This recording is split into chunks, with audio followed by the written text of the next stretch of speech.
नमस्कार बच्चों, मैं मीनाक्षी शर्मा फ्रॉम पानीपत। आज हम अब विषय जीव विज्ञान लेसन 6 है हमारा उत्तक। उत्तक की परिभाषा क्या है? तो सबसे पहले हम शुरू करते हैं। पहले उत्तक क्या है इसकी परिभाषा। हमारी परिभाषा है a group of cells in which cells are similar, same in origin, structure and function। यानी क्या बने, उत्तक किसे कहेंगे? जिसमें बहुत सारे कोशिकाएं इकट्ठी हो जाती हैं, जैसे आप इस चित्र में देख रहे हैं। लेकिन इसमें बहुत इंपॉर्टेंट क्या शब्द है? सेम इन ऑरिजिन, यानी कि उनकी उत्पत्ति एक जैसी होनी चाहिए आकार में, कार्य में, तो हम उसे उत्तक कहेंगे। Study of tissue is called histology. Logy का मतलब होता है स्टडी करना, हिस्टो मतलब टिश्यू, तो क्या बन गया? Study of tissue is called histology. इस पार्ट में, इस लेसन में हमें दो तरह के उत्तक पढ़ने हैं। एक है जंतु उत्तक और एक है पादप उत्तक। आज का हमारा टॉपिक वो जंतु उत्तक के ऊपर रहेगा। अब आता है कि जंतु उत्तक के टाइप क्या है और वो क्या कार्य करते हैं। हमने उन्हें विभाजित किया है उनके कार्य के ऊपर। तो पहला कार्य है प्रोटेक्शन, कनेक्शन, मूवमेंट, ट्रांसमिशन। तो प्रोटेक्शन, ये शब्द हमें बताता है कि जो हमारी रक्षा करते हैं। तो उसमें कौन से उत्तक आ गए?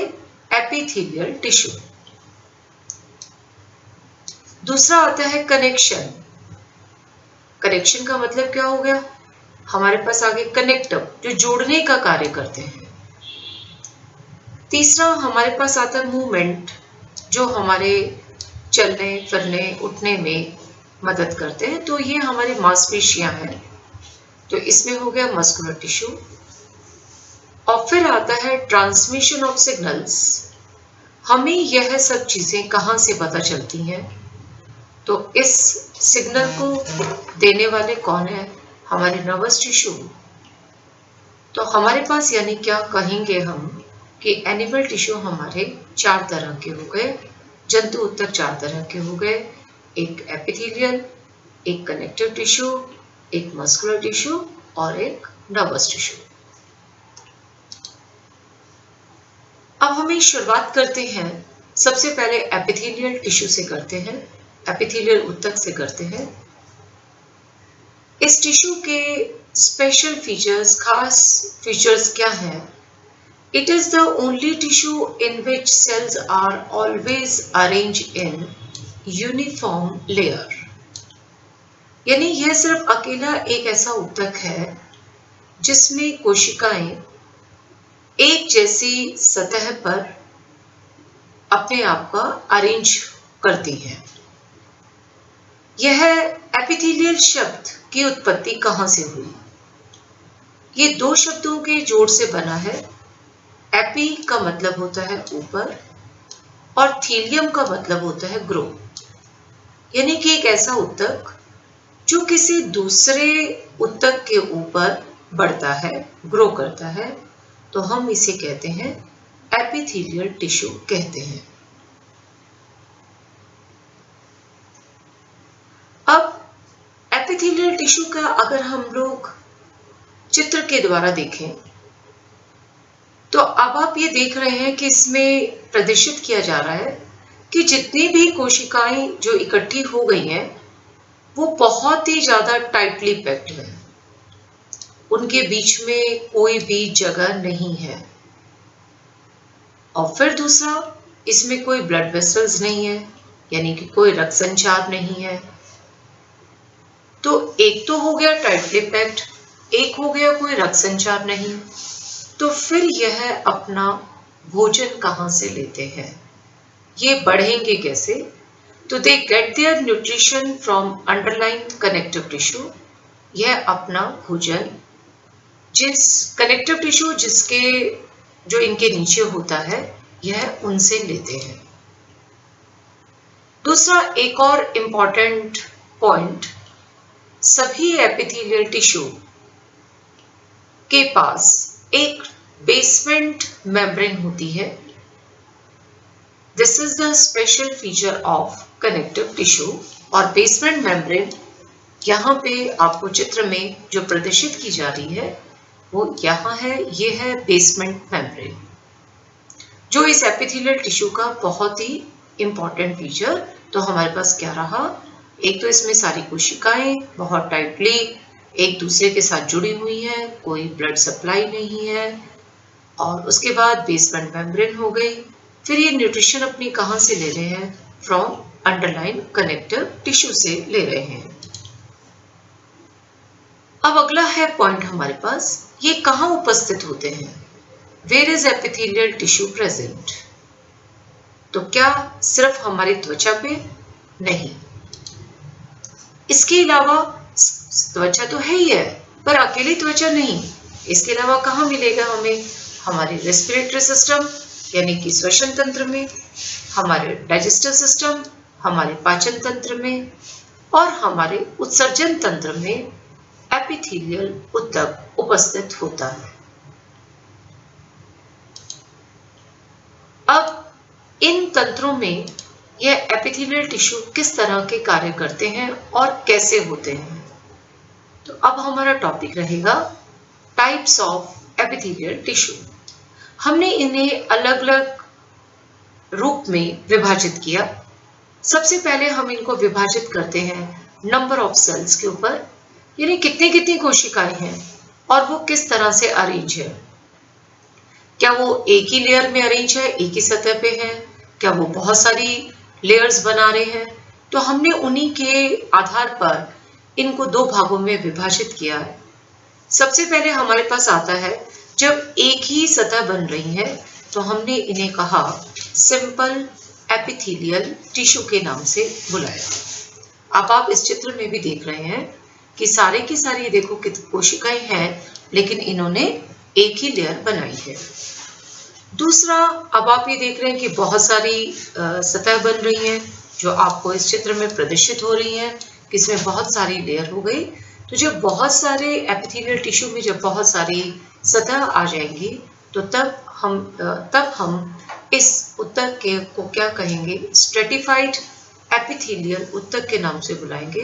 स्ट्रेटिफाइड का मतलब होता है बहुत सारी सतह। तो अब आपको इस चित्र से भी नजर आ गया कि जहाँ एक ही लेयर है, एक ही सरफेस है, एक ही सतह है, तो हम इसे बुलाएंगे सिंपल एपिथेलियल। अगर बहुत सारी बन रही हैं तो हम इसे बुलाएंगे स्ट्रेटिफाइड एपिथेलियल के नाम से बुलाएंगे। अब आपको यहाँ पे इस चित्र के द्वारा ये प्रदर्शित हो गया कि जिसमें एक ही सतह है वो हमारे सिंपल एपिथेलियल, और जिसमें बहुत सारी सतह है वो हमारे स्ट्रेटिफाइड एपिथेलियल टिश्यू हो गए। अब हम एपिथेलियल ऊतक को विभाजित करते हैं शेप यानी उनके आकार के अनुसार। आकार के अनुसार हमने एपिथेलियल टिश्यू को विभाजित किया तीन भागों में। पहला है स्क्वेमस एपिथेलियम, दूसरा है क्यूबॉइडल एपिथेलियम, और तीसरा है कॉलमनर एपिथेलियल टिश्यू। जो स्क्वेमस एपिथेलियम है, अगर हम इसके चित्र को देखें तो आपको ये दिखाई दे रहा है कि इनके जो कोशिकाएं हैं वो बहुत चपटी हैं, सेल्स फ्लैट है। अगर हम क्यूबॉइडल में देखें तो इस चित्र में दिखाई दे रहा है कि सेल्स जो है वो घनाकार है, क्यूब की तरह से। कॉलमनर के अंदर अगर हम देखें तो जो कोशिकाएं जो मिलकर इस ऊतक को बना रही हैं वो स्तंभाकार है, एक पिलर की तरह से है। तो जैसा इनका आकार वैसे हमने इनको विभाजित किया। तो कौन कौन से हो गए, आकार के अनुसार स्क्वेमस एपिथेलियम, क्यूबॉइडल एपिथेलियम और कॉलमनर एपिथेलियम। अब हम जरा लेते हैं स्क्वेमस एपिथेलियम को। स्क्वेमस एपिथेलियम अभी आपको ये दिखाई दिया कि हमने ये कहा कि ये फ्लैट होते हैं। फ्लैट भी किस तरह से, समतल है किस तरह से, जैसे कि हम अपने घरों में टाइल्स को लगाते हैं। तो अब आप ये देख रहे हो कि जैसे हमारे ये टाइल है, इस तरह से इनका आकार है, तो टाइल लाइक स्ट्रक्चर है। उसके बाद जो इनका केंद्रक होता है वो फ्लैटेंड होता है। तो अब आप ये देख रहे हैं कि इनका जो न्यूक्लियस वो फ्लैटेंड न्यूक्लियस है। तीसरा, जो हर एपिथेलियल टिश्यू की इंपॉर्टेंट फीचर जो हमने पहले भी बात करी, वो क्या है? प्रेजेंस ऑफ बेसमेंट मेम्ब्रेन, जो इन सभी के नीचे बेसमेंट मेम्ब्रेन उपस्थित होती है। स्क्वेमस एपिथेलियम का वैसे तो बहुत इंपॉर्टेंट कार्य है, वो है diffusion of nutrient, diffusion of gases. लेकिन इसके अलावा ये जितनी भी, क्योंकि एक सतह होने के कारण जितने भी हमारे भीतरी जो हमारे अंग हैं वहां पे प्रोटेक्शन का कार्य भी करते हैं।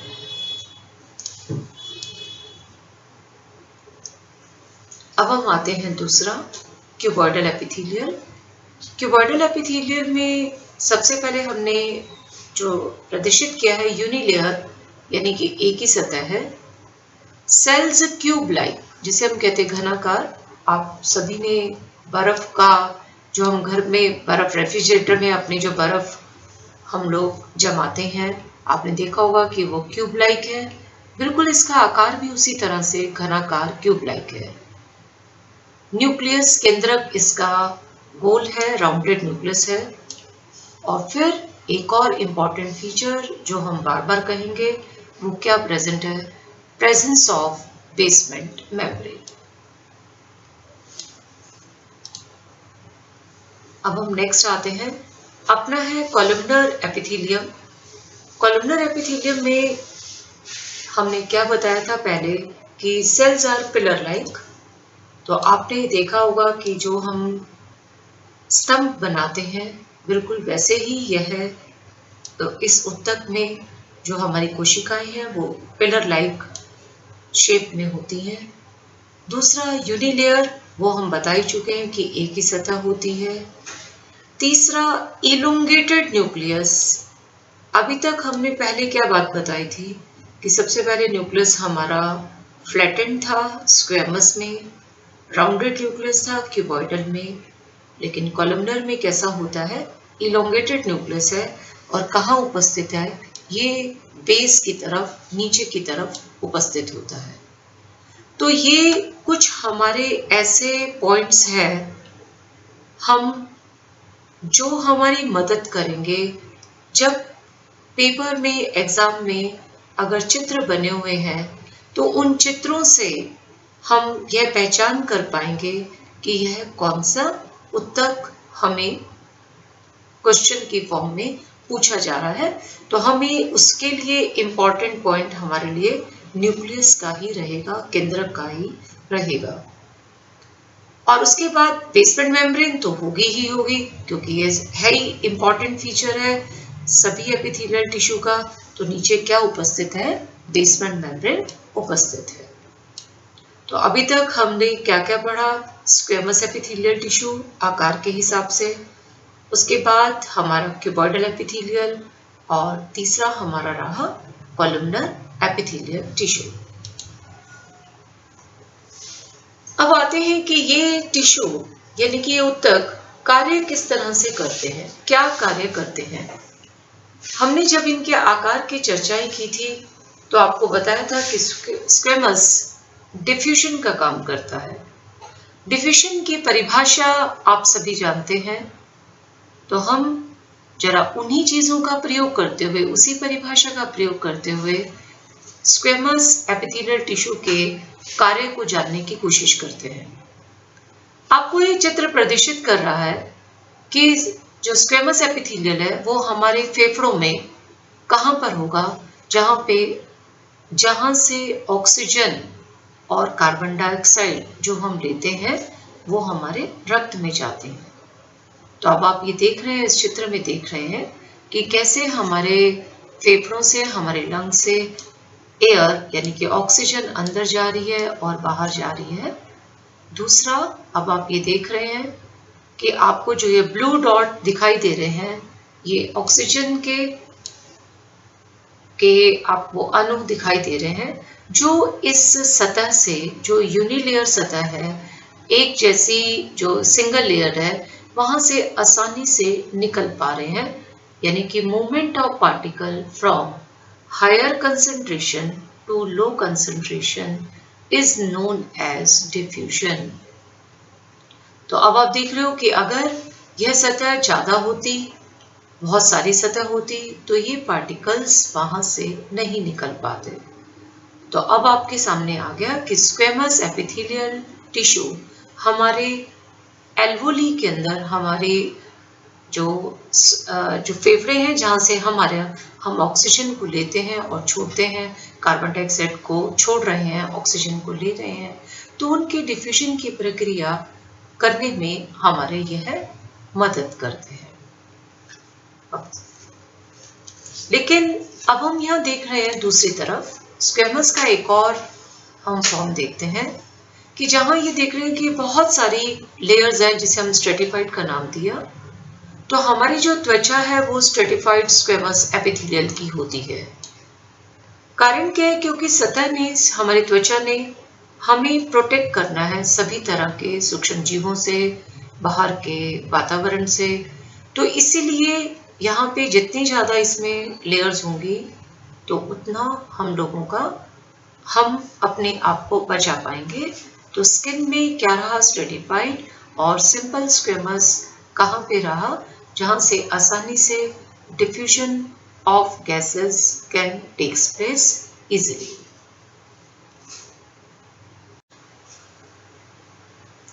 अब हम आते हैं क्यूबॉइडल एपिथेलियल टिश्यू के कार्य की तरफ।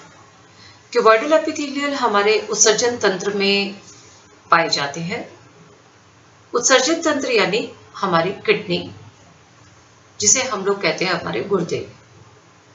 हम जो भी भोजन लेते हैं उसमें जरूरी नहीं कि सारे तत्व हमारे लिए उपयोगी होते हैं। तो कौन से उपयोगी नहीं है, उनको शरीर से बाहर निकालना, वो कार्य कौन करता है? हमारा उत्सर्जन तंत्र करता है।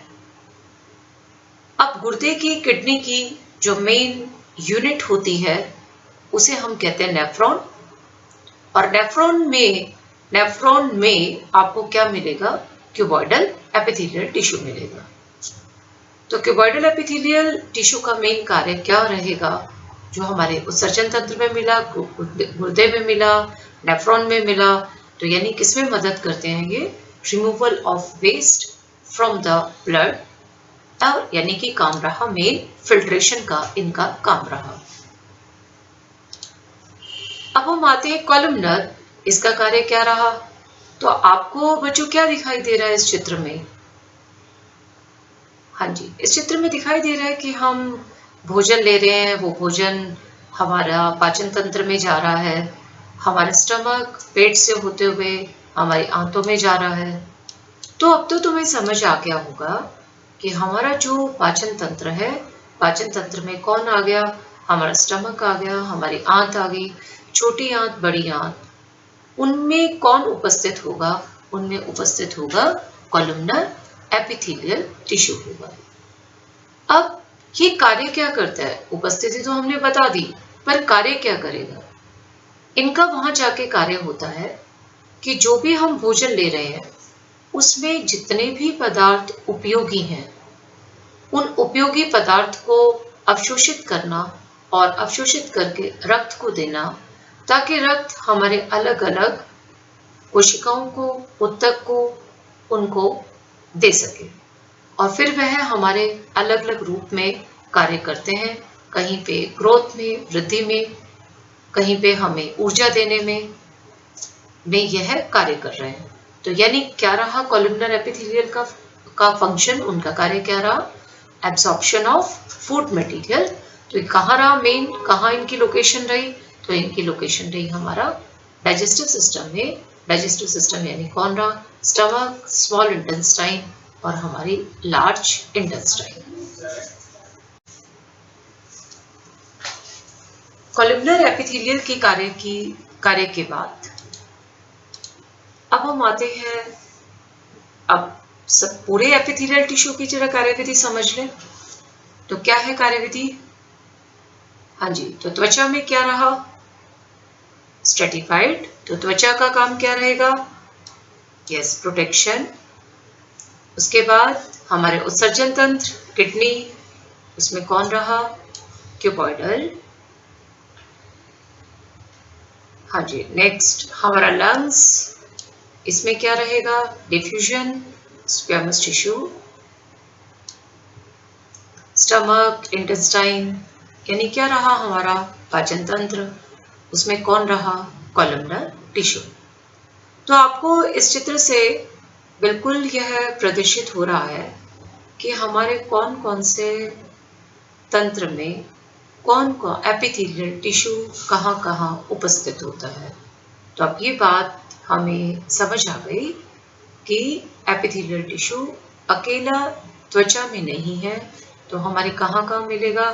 रेस्पिरेटरी में भी, डाइजेस्टिव में भी, और हमारे एक्सक्रीटरी सिस्टम में भी एपिथेलियल ऊतक उपस्थित होता है। अब एक और जो खास तरह का एपिथेलियल टिश्यू है, हम इसे बुलाते हैं ट्रांजिशनल एपिथेलियल टिश्यू। हमने इसे क्यों कहा खास तरह का, क्यों कहा स्पेशल? दरअसल यह एपिथेलियल टिश्यू, सबसे पहले इसमें स्ट्रेस होता है। प्रश्न आता है किस तरह का स्ट्रेस, किस तरह का दबाव? तो दबाव होता है कि कोई फ्लूइड, कोई लिक्विड जब इसमें आ जाता है। तो बच्चों जरा बताएंगे, जब लिक्विड अगर आ गया, हमने एक गुब्बारे में अगर पानी डाल के उसे फुला दिया तो क्या होगा? तो द्रव की उपस्थिति में आने से गुब्बारे की दीवारें या गुब्बारा फूल जाएगा, और अगर आप उसमें पानी डालते गए तो वो क्या होगा? बहुत ज्यादा उस स्ट्रेस को उनकी दीवारें सहन कर रही हैं। तो कुछ ऐसा ही यहाँ हो रहा है। तो ट्रांजिशनल एपिथेलियल में भी क्या बता रहे हैं हम कि सबसे पहले इसमें क्या शब्द बोला? ये फ्लूइड के, द्रव्य के कारण बहुत ज्यादा स्ट्रेस में आता है। और फ्लूइड हम इसे कहाँ बता रहे हैं कि जो हमारे उत्सर्जन तंत्र ने, जो अभी हमने पीछे बताया, जिसमें कौन सा ऊतक उपस्थित था? कौन सा बताया था? Cuboidal epithelial. तो जब हमारे भोजन पदार्थ से जो टॉक्सिक सब्सटेंसेस हैं, जब उनको निकाल दिया जाता है, फिल्टर कर दिया जाता है, छान दिया जाता है, तो वो क्या, किस रूप में परिवर्तित हो जाते हैं? मूत्र के रूप में परिवर्तित होकर और मूत्राशय में, जिसे हम यूरिनरी ब्लैडर कहते हैं, उसमें इकट्ठा हो जाता है। तो जैसे जैसे ये द्रव इकट्ठा होगा तो यूरिनरी ब्लैडर भी क्या हो जाएगा? उस द्रव के कारण स्ट्रेच हो जाएगा। तो अगर यह स्ट्रेचेबल है तो फिर कैसे होगा? क्या खास बात होगी? तो यह वो एपिथेलियल टिश्यू है जिसमें कोई भी बेसमेंट मेम्ब्रेन नहीं होती। सभी एपिथेलियल में बेसमेंट मेम्ब्रेन है, लेकिन इसमें नहीं होती। दूसरा, अब आपको क्या दिखाई दे रहा है? इसमें दिखाई दे रहा है बहुत सारे जो सतह आपको लेयर दिखाई दे रहे हैं, तो इसलिए ये क्या कहलाया? स्ट्रेटिफाइड एपिथेलियल भी कहलाया। अगला जो बहुत इंपॉर्टेंट, इसमें हमें बता रहा है कि outer layer is waterproof. Outer layer जो बाहर की इसकी लेयर है, क्योंकि ये स्ट्रेस को बियर करेगा, तो इसीलिए इसको क्या बनना पड़ेगा? द्रव्य के कारण स्ट्रेस आ रहा है, तो इसकी जो बाहरी सरफेस होगी, बाहरी सतह होगी, वो कैसी होगी? ना तो पानी अंदर से बाहर जा सकता है और ना ही कोई बाहर से अंदर आ सकता है। तो ये था हमारा ट्रांजिशनल एपिथेलियल टिश्यू। तो अब आपको क्या समझ आया? ये कहाँ मिलेगा हमारे? ये हमारे शरीर में यूरिनरी ब्लैडर यानी कि मूत्राशय की जो लाइन होगी वो किस चीज की बनी होगी? ट्रांजिशनल एपिथेलियल उत्तक की बनी होगी। तो अब जरा बच्चों, अब आपको देखते हैं कि आपको कितना समझ आया। तो अब आप इस चित्र में देखें, बताएं हमारे शरीर में कहाँ कहाँ पे यह एपिथेलियल टिश्यू उपस्थित है। यानी कि name the epithelial tissue present in lined organ in these organs and describe their function। तो यस, चलो हम शुरू करते हैं ए पार्ट में।